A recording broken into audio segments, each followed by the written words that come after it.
ਵਾਹਿਗੁਰੂ ਜੀ का खालसा वाहिगुरू जी की फतेह। ਅੱਜ ਅਸੀਂ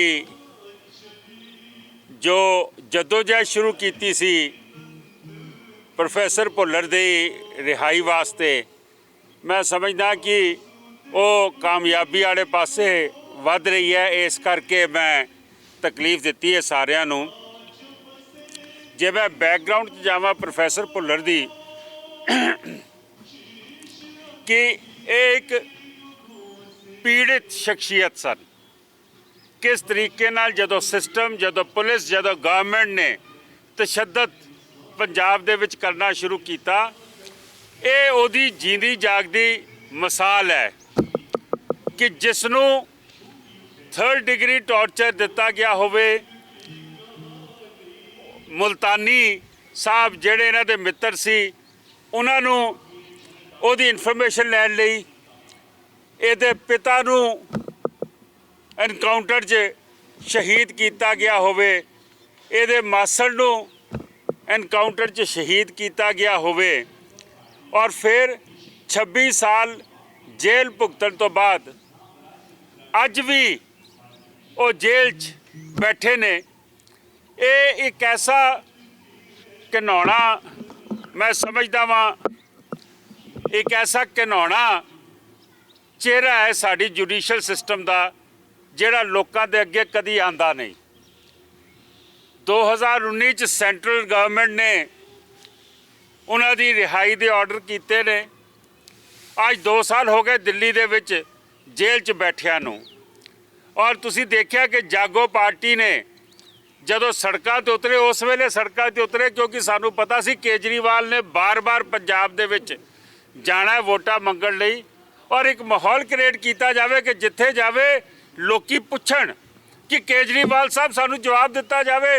तुसी चिट्ठी लिखते हो एक कि मैं राष्ट्रपति तो बहाली करावांगा, तो जिहड़ी तुहाडे दस्खतां नाल बहाली होनी है 4 वारी रिजैक्ट कर चुके हो मीटिंग दे विच, जिहड़ी सेंटेंस रिव्यू बोर्ड की मीटिंग हुंदी है। ते असी जिहड़ा अज तो 10 दिन पहले मुजाहरा कीता सी, उहदे विच भावें रिहाई मोर्चा दी जथेबंदी होवे, संयुक्त अकाली दल दे साडे कोल बनी जी बैठे ने, हरप्रीत जी, और कई जथेबंदियां ने रल के साडे नाल जदों सड़कां ते उतरे सीगे। उसने ऐसा रंग लिआंदा कि केजरीवाल जिथे जांदा सी उहनूं सवाल पुछया जांदा सी। इत्थों तक कि भगवंत मान नूं झूठ बोलना पिया कि ये साडे वास ही है नहीं गा, ये सेंट्रल सरकार दे वास हैगा, सानू नहीं पता। केजरीवाल ने भी डॉज कीते। अखीर कल केजरीवाल नूं कहना पिया, मैं होम सैकटरी नूं कह के ये मीटिंग बुला के और ये पास करके असी LG नूं बहुत छेती ये भेजांगे। मैं समझदा वां कि जिहड़ी जहाद सारिया जथेबंदियां, मैं इहदा कोई क्रेडिट किसी एक नूं नहीं, क्योंकि जदों भुल्लर साहब की फांसी की गल सीगी 2014 च, उस वेले मैनूं सेवा दित्ती सी मुख सेवादार की दिल्ली गुरुद्वारा कमेटी चों। उहदे च असीं भावें कानूनी लड़ाई होवे, भावें पोलीटिकल होवे, भुल्लर साहब की फांसी माफ़ कराई सी। अगर ये भी याद होवे कि भुल्लर साहब नूं जदों जिहड़े जज्जां ने फांसी दित्ती सीगी, उस बेंच दा फ्रैक्चर्ड जजमेंट सी, और जदों जजमेंट फ्रैक्चर्ड होवे उदों फांसी नहीं दित्ती जा सकती, और फिर जिहड़ा मेन एक्यूज सी वो छुट जाता है, तो भुल्लर साहब नूं फिर भी फांसी हुंदी है। खैर वो गल्लां चों असीं अगे लंघ आए सी। हुण गल रिहाई दी सीगी। अज तुहाडे सामने है कि ये भुल्लर साहब की रिहाई हुई है, और भुल्लर साहब नूं टॉर्चर करन वाला, इन्हां दे पिता, इन्हां दे अंकल नूं मुकाबले च मारन वाला सुमेध सिंह सैनी। सुमेध सिंह सैनी ऐसा शख्स है जिन्हें हज़ारां बच्चों का कतल किया। और कमाल की गल यह है, जिहड़ा मैं जुडिशल सिस्टम से सवाल चुकता पिया वां कि अज सुमेध सिंह सैनी कोल ब्लैंकेट बेल है। वो ब्लैंकेट बेल लैके घूमता पिया, विचरदा पिया, लेकिन भुल्लर साहब की रिहाई वास्ते सारी कौम, वो भावें बाहर NRI वीर बैठे ने, भावें इत्थों दियां कमेटियां होण, भावें जथेबंदियां होण, भावें आम लोग होण, कि एडा तशद्दद ये तो सिर्फ ਇੱਕ ਕੇਸ ਅੱਜ ਤੁਹਾਡੇ ਸਾਹਮਣੇ ਲਿਆਇਆ। ਇਸ ਤੋਂ ਪਹਿਲੇ ਕਈਆਂ ਦੀ ਰਿਹਾਈ ਹੋ ਚੁੱਕੀ। ਹੁਣ ਜਿਹੜਾ ਅਗਲਾ ਸਾਡਾ ਟਾਰਗੇਟ ਹੋਏਗਾ, ਮੈਂ ਸਮਝਦਾ ਮੈਂ ਸਾਰੀ ਜਥੇਬੰਦੀਆਂ ਨੂੰ ਬੇਨਤੀ ਕਰਾਂਗਾ ਕਿ ਰਾਜੋਆਣਾ ਸਾਹਿਬ ਦੀ ਜਿਹੜੀ ਰਿਹਾਈ ਹੈ, ਉਹਨਾਂ ਦੀ ਜਿਹੜੀ ਕੰਪਿਊਟ ਹੋਈ ਹੈ ਸਜ਼ਾ, ਇਹ ਸਾਰੀ ਦੀ ਲੜਾਈ ਫਿਰ ਕੌਮ ਨੂੰ ਆਪਣੇ ਜ਼ਿੰਮੇ ਲੈਣੀ ਚਾਹੀਦੀ ਹੈ। ਔਰ ਇੱਕ ਗੱਲ ਇਹ ਯਾਦ ਰੱਖ ਲੈਣਾ, ਅਸੀਂ ਆਪਸ 'ਚ ਇਲੈਕਸ਼ਨਾਂ ਲੜਦੇ ਰਹੀਏ, ਅਸੀਂ ਆਪਸ ਦੇ ਵਿੱਚ ਇੱਕ ਦੂਜੇ ਦੇ ਉੱਤੇ ਜਿਹੜੇ ਮਰਜ਼ੀ ਇਲਜ਼ਾਮ ਲਾਉਂਦੇ ਰਹੀਏ, ਲੇਕਿਨ ਜਿਵੇਂ ਭੁੱਲਰ ਸਾਹਿਬ ਦੇ ਉੱਤੇ ਸਾਰੀ ਕੌਮ ਇਕੱਠੀ ਹੋਈ ਹੈ, ਅੱਜ ਲੋੜ ਹੈ ਕਿ ਭੁੱਲਰ ਸਾਹਿਬ ਦਾ ਕੰਮ ਨੇੜੇ ਪਹੁੰਚ ਗਿਆ। ਹੁਣ ਰਾਜੋਆਣਾ ਸਾਹਿਬ ਦਾ ਇਸ਼ੂ ਸਾਨੂੰ ਚੁੱਕਣਾ ਚਾਹੀਦਾ ਤਾਂ ਕਿ ਉਹਨਾਂ ਨੂੰ ਵੀ ਅਸੀਂ ਛੇਤੀ ਰਿਹਾ ਕਰਾਈਏ।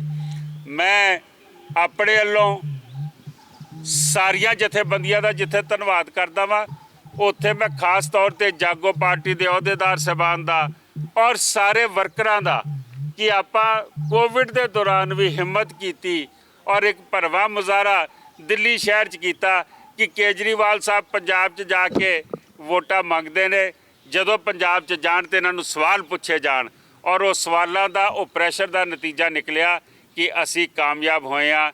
ਔਰ ਕੇਜਰੀਵਾਲ ਸਾਹਿਬ ਨੇ ਮੰਨਿਆ ਕਿ ਮੈਂ ਬੜੀ ਛੇਤੀ ਸੈਂਟੈਂਸ ਰਿਵਿਊ ਬੋਰਡ ਦੀ ਮੀਟਿੰਗ ਬੁਲਾ ਕੇ ਅਸੀਂ ਇਸ ਨੂੰ, ਇਹਦਾ ਫੈਸਲਾ ਭੁੱਲਰ ਸਾਹਿਬ ਦੇ ਹੱਕ 'ਚ ਕਰਾਂਗੇ। ਮੈਂ ਇੱਕ ਵਾਰੀ ਫੇਰ ਤੁਹਾਡੇ ਸਾਰਿਆਂ ਦਾ ਬਹੁਤ ਬਹੁਤ ਧੰਨਵਾਦ ਕਰਦਾ ਹਾਂ। ਮਨਜੀਤ ਸਿੰਘ ਜੀ, ਜਿਸ ਤਰੀਕੇ ਦੇ ਨਾਲ ਅਕਾਲੀ ਦਲ ਬਾਦਲ ਨੇ ਸ਼ਿਵ ਸੈਨਾ ਹਿੰਦੁਸਤਾਨ ਦੇ ਨਾਲ ਸਮਝੌਤਾ ਕੀਤਾ, ਕੱਲ ਅਖਬਾਰਾਂ 'ਚ ਤੇ ਸਭ ਨੇ ਚੈਨਲ ਦੇ ਉੱਤੇ ਦੇਖਿਆ, ਸ਼ਿਵ ਸੈਨਾ ਹਿੰਦੁਸਤਾਨ ਉਹ ਜਥੇਬੰਦੀ ਹੈ ਹਿੰਦੂ ਧਰਮ ਵਾਲਿਆਂ ਦੀ ਜਿਨ੍ਹਾਂ ਨੇ ਖਾਸ ਕਰਕੇ ਰਾਜੋਆਣਾ ਸਾਹਿਬ ਦੀ ਗੱਲ ਕਰ ਲਈ ਹੈ, ਭੁੱਲਰ ਸਾਹਿਬ ਦੀ ਗੱਲ ਕਰ ਲਈ ਹੈ, ਭਾਈ ਜਗਤਾਰ ਸਿੰਘ ਵਾਰਾ, ਜਿੰਨੇ ਵੀ ਖਾੜਕੂ ਸਿੰਘ ਰਹੇ ਨੇ, ਉਹ ਸਭ ਨੂੰ ਅੰਤਕਵਾਦੀ ਤੇ ਖਾਲਿਸਤਾਨੀ ਕਹਿੰਦੇ ਨੇ। ਆਪਣੇ ਆਪ ਨੂੰ ਪੰਥਕ ਅਕਾਉਣ ਵਾਲੀ ਅਕਾਲੀ ਦਲ ਬਾਦਲ ਅੱਜ ਉਸ ਧਿਰ ਦੇ ਨਾਲ ਸਮਝੌਤੇ ਕਰ ਰਿਹਾ ਹੈਗਾ, ਅਲਾਇੰਸ ਕਰ ਰਿਹਾ ਹੈਗਾ ਇਲੈਕਸ਼ਨ ਦੇ ਲਈ। ਜਿਹੜੇ ਸਾਡੇ ਵੀ ਕੌਮ ਦੇ ਹੀਰੇ ਹੈਗੇ ਨੇ, ਕੌਮ ਦੇ ਹੀਰੋ ਨੇ, ਉਹਨਾਂ ਨੂੰ ਅੰਤਕਵਾਦੀ ਤੇ ਖਾਲਿਸਤਾਨੀ ਕਹਿੰਦੇ ਨੇ। ਉਹਦੇ ਤੇ ਤੁਸੀਂ ਕੀ ਕਹੋ? ਦੇਖੋ, ਬਾਦਲ ਸਾਹਿਬ ਨੇ ਜਿਹੜਾ ਚਸ਼ਮਾ ਲਗਾਇਆ ਹੈ ਨਾ, ਬਾਦਲ ਸਾਹਿਬ ਨੇ ਚਸ਼ਮਾ ਵੋਟ ਬੈਂਕ ਦਾ ਲਾਇਆ ਕਿ ਮੈਂ ਕਿਸੇ ਤਰੀਕੇ ਤਾਕਤ 'ਚ ਆ ਜਾਵਾਂ, ਕਿਸੇ ਤਰੀਕੇ ਪਾਵਰ 'ਚ ਆ ਜਾਵਾਂ। ਹੁਣ ਤੁਸੀਂ ਇਹ ਸਵਾਲ ਪੁੱਛ ਰਹੇ ਹੋ ਕਿ ਸ਼ਿਵ ਸੈਨਾ ਨਾਲ ਉਹਨਾਂ ਨੇ ਸਮਝੌਤਾ ਕੀਤਾ, ਸ਼ਿਵ ਸੈਨਾ ਮੁਖਾਲਫਤ ਕਰਦੀ ਹੈ ਭੁੱਲਰ ਸਾਹਿਬ ਦੀ, ਰਾਜੋਆਣਾ ਸਾਹਿਬ ਦੀ, ਜੇਲ੍ਹਾਂ 'ਚ ਬੈਠੇ ਸਿੰਘਾਂ ਦੀ, ਮੈਂ ਆਤੰਕਵਾਦੀ ਆਖਦੀ ਹੈ। ਮੈਂ ਤੁਹਾਨੂੰ ਇਹ ਕਹਿਣਾ, ਇਹ ਔਨ ਰਿਕਾਰਡ ਕਹਿ ਰਿਹਾ ਵਾਂ ਕਿ ਜਦੋਂ ਭੁੱਲਰ ਸਾਹਿਬ ਨੂੰ ਪੰਜਾਬ ਟਰਾਂਸਫਰ ਕਰਨਾ ਸੀ, ਬਾਦਲ ਸਰਕਾਰ ਨੇ ਲਿਖ ਕੇ ਦਿੱਤਾ ਸੀਗਾ ਕਿ ਇਹਨੂੰ ਪੰਜਾਬ ਨਾ ਭੇਜਣਾ। ਜੇ ਭੁੱਲਰ ਸਾਹਿਬ ਨੂੰ ਦਿੱਲੀ ਦੀ ਜੇਲ੍ਹ 'ਚੋਂ ਪੰਜਾਬ ਟਰਾਂਸਫਰ ਕਰ ਦਿੱਤਾ ਗਿਆ, ਪੰਜਾਬ ਦਾ ਮਾਹੌਲ ਖਰਾਬ ਹੋਏਗਾ। ਤੁਸੀਂ ਕਿਹੜੀ ਪਰਤ ਖੋਲ੍ਹਣਾ ਚਾਹੁੰਦੇ ਹੋ? ਇਹ ਪੰਥ ਦੇ ਵਾਸਤੇ ਲੜਦੇ ਨੇ, ਇਹ ਕੁਰਸੀਆਂ ਵਾਸਤੇ ਲੜਦੇ ਨੇ, ਹੋਟਲਾਂ ਵਾਸਤੇ ਲੜਦੇ ਨੇ, MLA ਵਾਸਤੇ ਲੜਦੇ ਨੇ, ਇਹ ਆਪਣੀਆਂ ਸਿਆਸੀ ਤਾਕਤਾਂ ਵਾਸਤੇ ਲੜਦੇ ਨੇ। ਇਹਨਾਂ ਵਾਸਤੇ ਪੰਥ ਦਾ ਕੋਈ ਲੈਣਾ ਦੇਣਾ ਨਹੀਂਗਾ। ਸੈਣੀ ਨੂੰ DGP ਬਾਦਲ ਸਾਹਿਬ ਲਾਉਂਦੇ ਨੇ, ਅਜ਼ਹਰ ਆਲਮ ਨੂੰ ਕਲਗੀਆਂ ਜਿਹੜੀ ਉਹਦੀ ਵੋਟੀ ਨੂੰ ਟਿਕਟ ਜਿਹੜੇ ਨੇ ਉਹ ਬਾਦਲ ਸਾਹਿਬ ਦਿੰਦੇ ਨੇ। ਮੈਂ ਸਮਝਦਾ ਵਾਂ ਕਿ ਜਿਨ੍ਹਾਂ ਲੋਕਾਂ ਨੇ ਕੌਮ ਦਾ ਘਾਣ ਕੀਤਾ ਹੋਵੇ ਉਹਨਾਂ ਨੂੰ ਇਹਨਾਂ ਨੇ ਕਲਗੀਆਂ ਲਾਈਆਂ ਨੇ।